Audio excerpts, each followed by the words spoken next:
ঈদুজ্জোহা উপলক্ষে পূর্ব বর্ধমান জেলার পূর্বস্থলী ২ নম্বর ব্লকের অন্তর্গত পূর্বস্থলী থানা এলাকার ১০২টি মসজিদ কমিটির সভাপতি এবং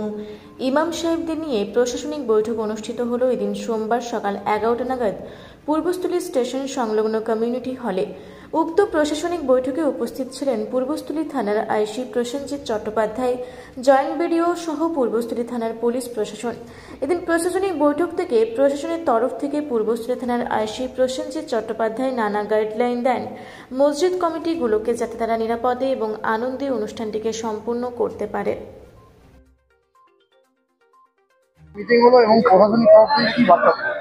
আজকে আমাদের পূর্বস্থলী কমিউনিটি হলে পূর্বস্থলী ২ নম্বর ব্লকে প্রশাসনের তরফ থেকে ঈদুজ্জোহা অর্থাৎ কুরবানিকে উপলক্ষ করে আমাদের এখানে একটা গাইডলাইন দেওয়া হলো যাতে শান্তির সঙ্গে আমরা করতে পারি। এবং দেশের পরিস্থিতি আমরা দেখছি বিভিন্ন জায়গায় খুব একটা ভালো নয়,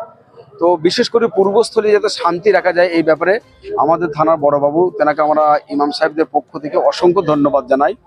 যে যিনি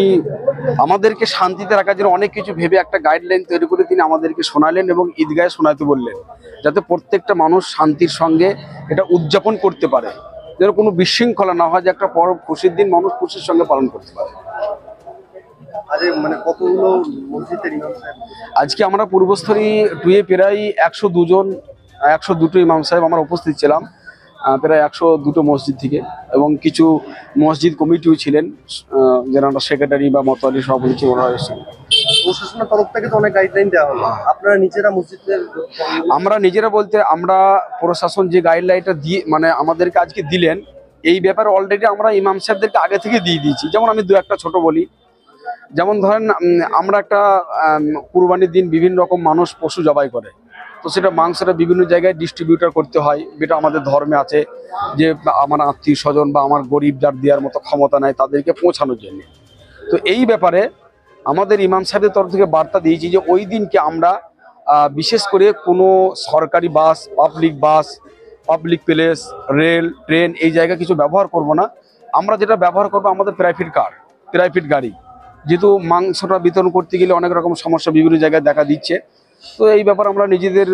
মাধ্যমে করে নিজের বাড়িতে পৌঁছাবো।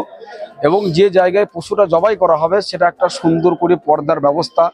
এবং রক্ত যেন বাইরে গড়িয়ে নেয় তার জন্য সেই মাটিতে খাল করে রক্তটা পরিষ্কার করে দিয়ে এবং ব্লিচিং পাউডার দিয়ে সেই জীবাণুটাকে নষ্ট করে দিয়ে যাতে অপর কোনো মানুষের কষ্ট না হয় বা ওখান থেকে কোনো রোগ বা কোনো ভাইরাস না ছড়ায়। আমার পরিচয় আমি মৌলানা মোহাম্মদ নাসিরউদ্দিন মল্লিক, আমি পূর্বস্থলী ইমাম ইউনিয়নের সম্পাদক আছি এবং মুসলিম পার্সোনাল ল বোর্ডের সদস্য আছি বর্ধমান জেলার পক্ষ থেকে। সেখান থেকে বলা হয়েছে যাতে পিট করে একটা গর্ত করে যেখানে মাটি চাপা দেওয়া হয়, দেখা গেল জাস্ট অল্প সামান্য 1 ইঞ্চি 2 ইঞ্চি গর্ত করে মাটি চাপা দিয়ে দিল। যেটা আমাদের ইমাম সাহেব বলছিলেন একটু আগে, যেটা কুকুর একটা পুরোনো হাড় ঘর থেকে তুলে নিয়ে এসেছিল, তো খুব স্বাভাবিকভাবে কুকুর নয়, কুকুর শেয়ালও হতে পারে, রাত্রেবেলা অনেক শেয়ালের বেলা, সারাদিন আমরা আমাদের খুব শান্তিপূর্ণভাবে ঈদ পেরোলো, খুব ভালোভাবে হলো, দেখা গেল রাত্রেবেলা কোনোটা শেয়াল এসে পায়ে করে খুঁড়ে একটু বার করলে, কারণ অল্প একটু গর্ত করা আছে। তাই যে গর্তটা করবেন সেটা যেন সাফিসিয়েন্ট হয়, মানে একটু ডিপ হয়, গভীর হয়। পূর্বস্থলী থেকে অত্রি চক্রবর্তীর রিপোর্ট, রূপসী বাংলা মিডিয়া।